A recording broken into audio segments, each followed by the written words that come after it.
Fala pessoal, hoje eu estou aqui com Paulo Cruz, professor de Sociologia e de Filosofia no ensino público, e hoje a gente vai conversar sobre o discurso do Mano Brown de ontem, o discurso que ele fez lá no comício do PT.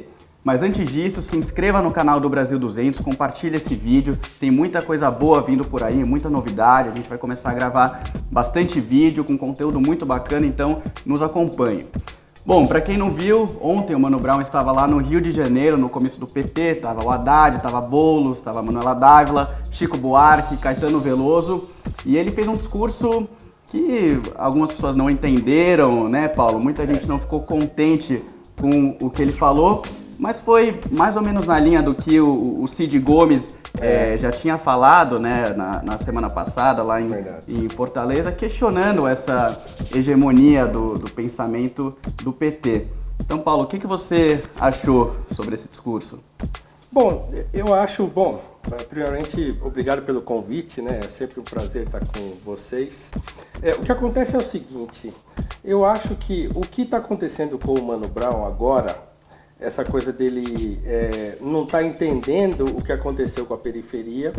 Primeiro, ele, em umas entrevistas de um tempo atrás, quem puder ver entrevistas dele mais recentes, vai ver que ele já começa a fazer um tipo de crítica ao comportamento da periferia, por exemplo, que estava demonstrando uma intenção de votar nos candidatos ou num candidato que não era de esquerda, por exemplo, no Jair Bolsonaro.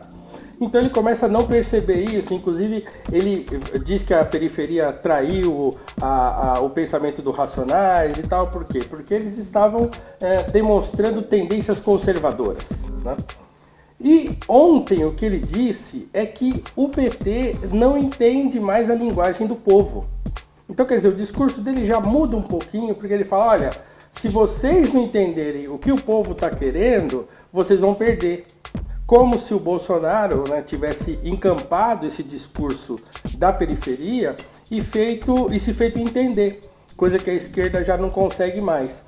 Eu faria uma leitura um pouco diferente. Eu acho que, na verdade, a periferia sempre foi o que ela é.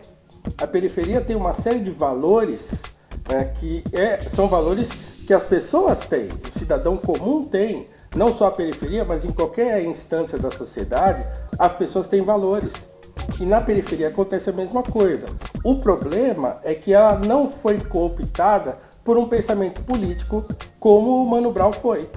Então, de anos para cá, ele vem desenvolvendo um pensamento político, e para não dizer político partidário, que tem um viés, né? E a periferia não está preocupada com o viés político.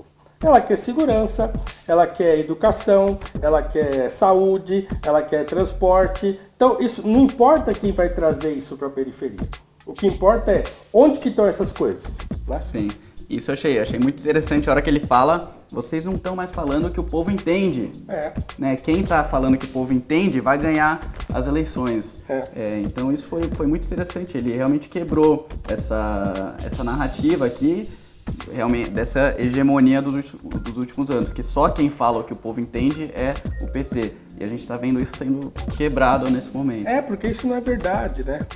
Não é porque o PT invadiu a periferia, não é porque o PT cooptou a periferia por meio de discursos ideológicos e de projetos sociais e coisa e de certa forma cooptou a periferia, mas ela não cooptou o pensamento da periferia. O que eles cooptaram foi uma certa, digamos assim, tolerância. Por quê? Porque eles estavam recebendo algo em troca. Então, quer dizer, se tem alguém aqui, algum vereador do PT, que fica aqui brigando pela gente, para que asfalte uma rua, para que construa um parquinho para as crianças, então eu vou votar nesse fulano. Mas não porque eu concorde com as ideias dele, porque eu não quero nem saber o que ele pensa. Então, o sujeito que vai lá votar no petista, ou sei lá, em qualquer candidato de esquerda que seja, ele não vai por causa do discurso, ele vai porque ele está recebendo alguma coisa em troca, como sempre aconteceu no Brasil quando se fala de eleição. Então não é uma questão de pensamento, não é uma questão consciente, né? A periferia nunca teve esse tipo de consciência progressista que o Mano Brown hoje tem. Então há um tweet fixado no meu Twitter, por exemplo, então que eu digo, olha, é muito bonito você falar de pensamento progressista ou mesmo de favela para alguém que está lá na Rede Globo sentado numa cadeira lá, um artista, qualquer coisa, né? Mas você vai falar esse tipo de discurso dentro da periferia, não funciona. Porque o que ele quer saber é o seguinte, quem que vai me ajudar? Não importa quem seja. E agora, o que está acontecendo é que a esquerda se distanciou tanto desse dia a dia da periferia, que ela já não mais entende a periferia. Isso que aconteceu. E eu achei interessante que a gente estava conversando hoje mais cedo sobre as primeiras letras dos Racionais, né, nos anos 90, que ele falava realmente do indivíduo na periferia, em São Paulo, e como o indivíduo era dono do seu destino, e isso foi mudando ao longo dos anos, né? Eu vi o Racionais nascer, né? Então, quer dizer, o Racionais MCs foi a trilha sonora da minha juventude. Então eu vi o primeiro disco aparecer, eu tenho o primeiro LP dos Racionais em casa. Então quando você pega a primeira música do Racionais que fez sucesso, que é Pânico na Zona Sul, é uma crônica, né? É uma crônica do que acontecia naquele ambiente. Só que o final da música, ele faz uma chamada àquele indivíduo da periferia negro, que é marginalizado, para que ele tome uma atitude. Então ele fala, a mudança estará em nossa consciência. Onde já se viu isso, né? O que há de progressista nisso?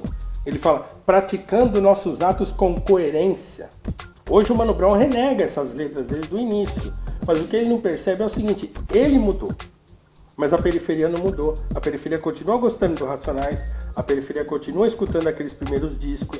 Então por quê? Porque no imaginário da periferia, daquele jovenzinho da periferia, quando ele não foi cooptado pelo funk, claro que agora o jovenzinho da periferia ouve funk, mas aquele que ainda escuta rap, ele se identifica com aquela música porque aquela música fala do dia a dia dele. Né?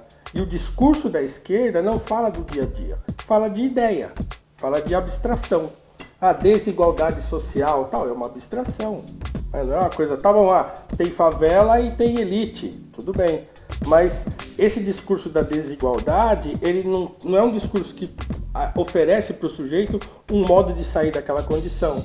Então eles ficam gritando num discurso, enquanto a periferia está se virando, né? Está fazendo o que pode. Então, ele se descolou dessa ideia originária dele da periferia e passou a adotar um discurso mais político e, para não dizer, acadêmico, de teorias acadêmicas a respeito da periferia. Né? E aí ele se perdeu da periferia. O próprio Brown se perdeu da periferia e não é à toa que ele é muito acusado disso, né? As pessoas vão atrás dele, você não canta mais aquelas músicas, você traiu o movimento rap, não sei o que, o hip hop. E aí ele diz que ele não traiu, né? Que na verdade ele está fazendo aquilo que ele sempre gostou e tal, não sei o que. E depois ele devolve essa acusação dizendo que é os fãs do Racionais, ou a periferia, que traiu o ideal dos Racionais. Mas eu acho que é porque ele já não entende mais a linguagem e o pensamento da periferia. Perfeito. É isso aí, pessoal. Mais uma vez, se inscreva no canal, deixe o seu like nesse vídeo. Paulo, divulga suas redes sociais aí para o pessoal te acompanhar. Quem quiser me acompanhar no Twitter é Paulo Cruz PHI, né? Paulo Cruz PHI lá no Twitter. E no Facebook é Paulo Cruz. E no Instagram também é Paulo Cruz PHI. Então acesse lá e dê também o seu curtir. E vamos seguir. É isso aí. Isso aí, pessoal. Até o próximo vídeo. Um abraço a todos.